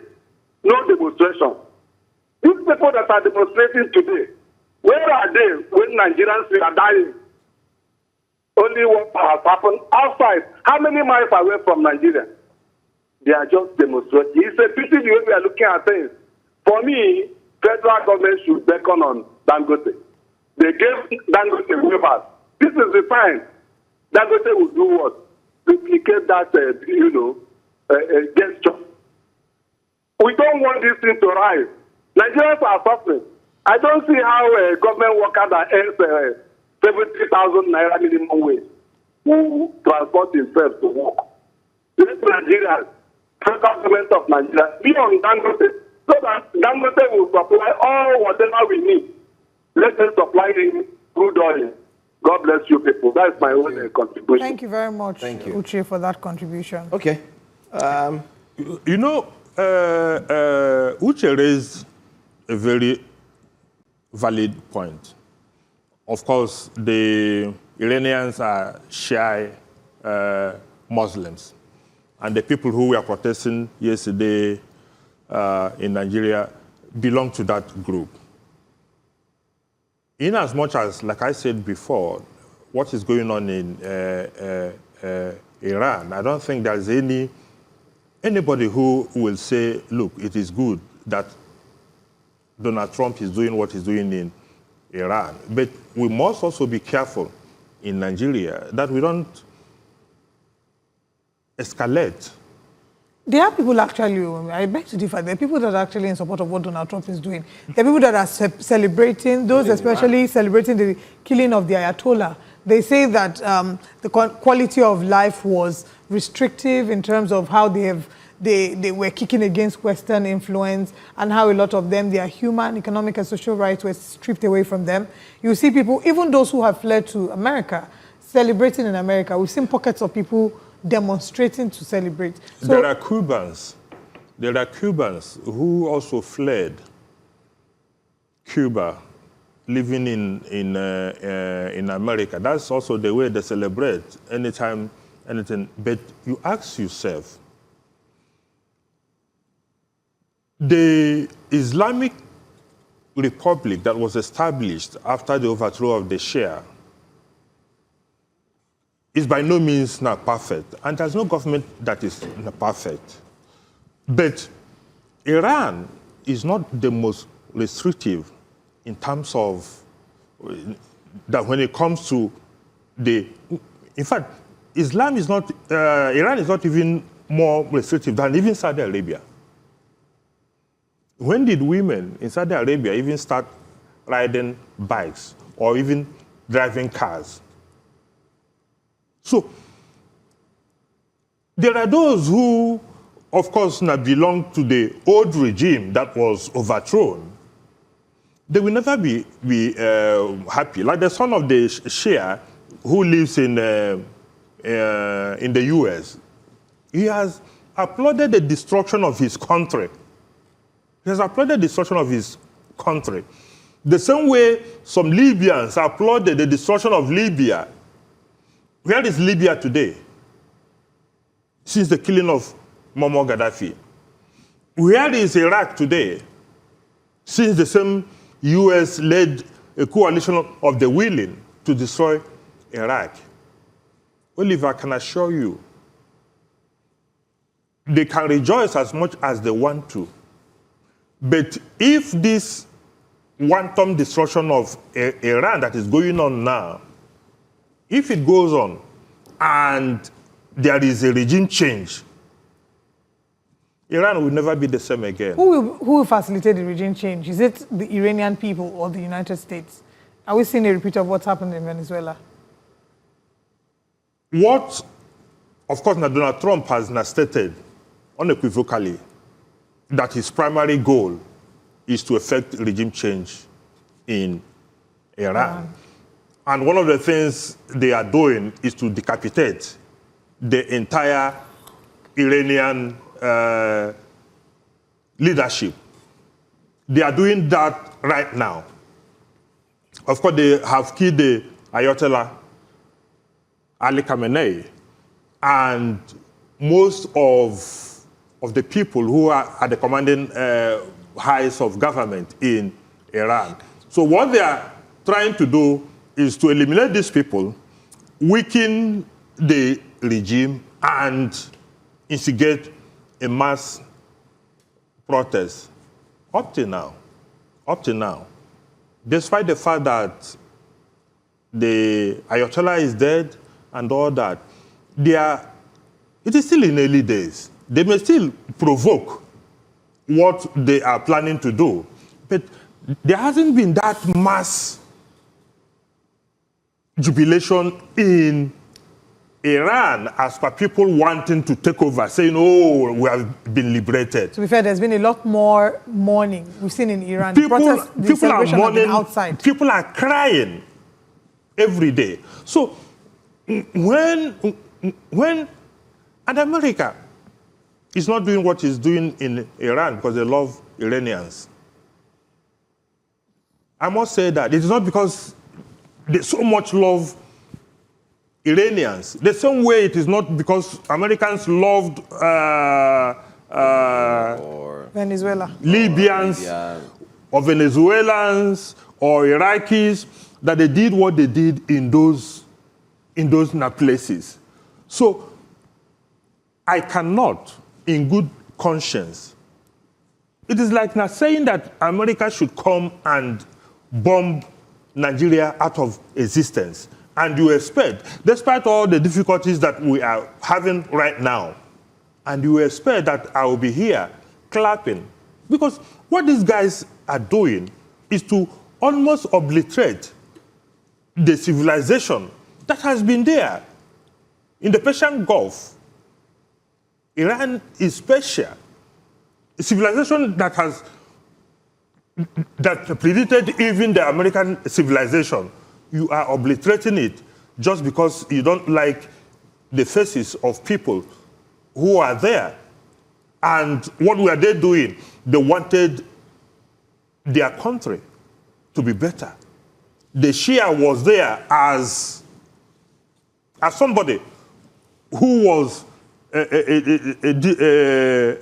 listening to America. And the people said, no, we don't want this. We want an Iran that belongs to Iranians. So let people continue to rejoice. The children of the Shia that are in America, let them prepare. Go back to Iran and take over. And let us see how Iran will pan out. All right, as we wrap up the conversations regarding the U.S., Israel, Iran conflict, I'll take the big story on the front page of The Punch before I move back to the Nigerian Tribune. The big story on the front page of Punch says Israel-Iran tensions. U.S. alerts citizens in Nigeria as Shiite protest rocks Lagos. Police heighten security after Kano, Bauchi, Gombe, Yobe demonstrations. Protesters condemn strikes, vow peaceful rally amid global tensions. Crisis grounds hundreds of Nigerian passengers. That's the update there. But let's go back to the front page of the Nigerian Tribune after we take this call from Abuja. Okechukwu is coming in. Good morning, Okechukwu. Thanks for calling from Abuja. I am calling from Abuja in respect to your discussion this morning. You're welcome. Go on. What we are facing in this world, the entire world, we see things happening, we turn it the other way around. My brother who is analyzing what you are saying now, I don't believe in him. I don't accept. What America is doing is to save the world. These people are stubborn.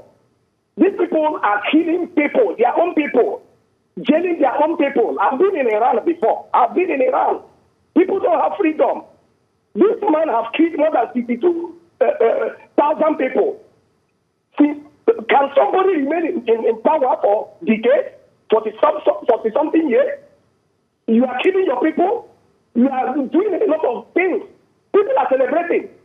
Don't say that they are not celebrating. They are celebrating his followers that are mourning. Please, let us, even if the man will come to Nigeria, is it no more better for us? Like the way he came to Sokoto the other day. We are dying. We are people. The world is not at peace. This man, as he is dead now, Middle East will be at rest. It will be at rest. He's the one sponsoring the whole terrorism in the world. Let us call this way they pay. Let us not say America do this, America did not do that. Is it today they started warning him? Is it today they asked him to stop that nuclear weapon manufacturing? Please, that is what I want to say. We are in support of it. I, personally, am drinking my wine. Thank you. At least he said I. Let's get that. I know where the likes of Okechukwu are coming from. And it is sad. It is sad. But the truth of the matter is that the killing of Muammar Gaddafi did not bring peace to Libya. No. The killing of Saddam Hussein did not bring peace to Iraq.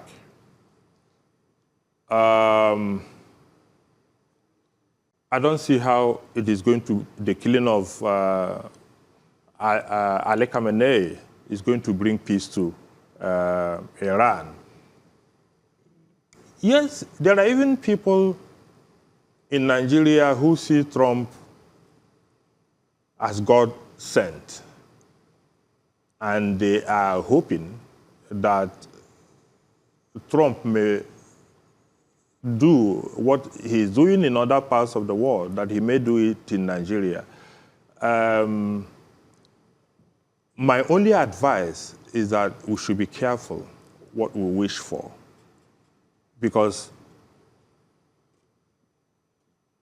America is not going to invade any country because of the interests of that country. They will do it because of the interests of America. We need to be very, very, very careful what we wish for. That's the only thing I can say to Okechukwu. He can go on and drink his wine and celebrate, but anybody who is discerning enough, we know that Trump has overturned the rule-based world order that has been in existence since the end of the Second World War. And what we now have is the rule of the strong man, so that one man wakes up because he can invade another country, kill the leadership, plunder the country as much as he wants to because he can.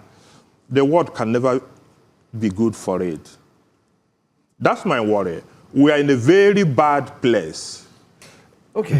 The United Nations is more or less dead. It's more or less dead. We still have the United Nations. So, Putin wakes up in the morning and invades Ukraine. Donald Trump wakes up in the morning, goes to Venezuela, arrests the president and his wife, and takes over the oil resources, goes to Iran, even when in the middle of discussions, when agreement had been reached. Look, if it is when Iran was saying no, no, no, then you could justify. The Omani foreign minister, what they were waiting for is to sign the agreement which has been reached. So why did you invade? Okay. All right. I mean, those who would argue for what Donald Trump is doing would say that Iran has been supporting the militants and terrorists who have been fighting Israel. They will talk about how the Ayatollah, who was in charge of Iran's military and, Iran's leadership, basically, sort of isolated Iran from the rest of the world in a way that pushed them not to accept Western education, even or Westernization, even if they so desired. So basically keeping them stuck in a loop. But the argument will continue to go on. We'll take our final call for today before we head to our next paper, because I do want us to touch on Executive Order 9. Michael, good morning. Thank you for joining us this morning. Okay, good morning. My name is Ike, not Michael. Ike, apologies. Ike. Yeah. Thank you, Ike. Yeah. Okay, just a quick one. The person in your studio, yes, his fears is very correct. His fears is very correct, that we are living in the world of strong men. But if he looks at it, this thing did not start with Trump. Gaddafi that he's quoting, who conquered Gaddafi? It was Obama. Saddam Hussein, who conquered it, is still another American. And when you look at all these people that he's mentioning, most of them are not as brutal as the one that we are talking about now. If you see Nigeria, he's saying that he doesn't want America to come to Nigeria, that some people will be happy about Trump coming to America. That America is coming for their own personal interest. What is he benefiting from the Nigeria that is trying to protect interest? You see, Steve, can he move from this studio now to Kogi State? Can he move from this studio now to Ondo State? Freely, can he do that without any security? Most often we try to attach ourselves to just material things. If America can come to Nigeria and share our resources into two and take one and give us peace, give us security, give us, at least if you are sleeping, you will sleep and wake up in the morning and not being a dead body the next day. I think it is better. Let us just look at things from perspective. Let us not be saying America, America, America, Trump, Trump, Trump, Trump, as if to say it's the worst or the this thing. What of the one from Russia? So let him stop giggling. The thing is that nobody has solution to this thing. Everybody will come and do his own solution and go. Another person will come and do his own and go. All right. This woman, this former Secretary of State, Hillary Clinton, he was the one that supervised Libya. You know what he did in Libya, So let us look at all these things. America is doing their best, the more they can do, but let us know that at the end of the day, what we need in the world is just peace. All right, thank you, IK. Thank you for your comment. I mean, to add to this story, because I do want us to wrap up, we have less than 5 minutes.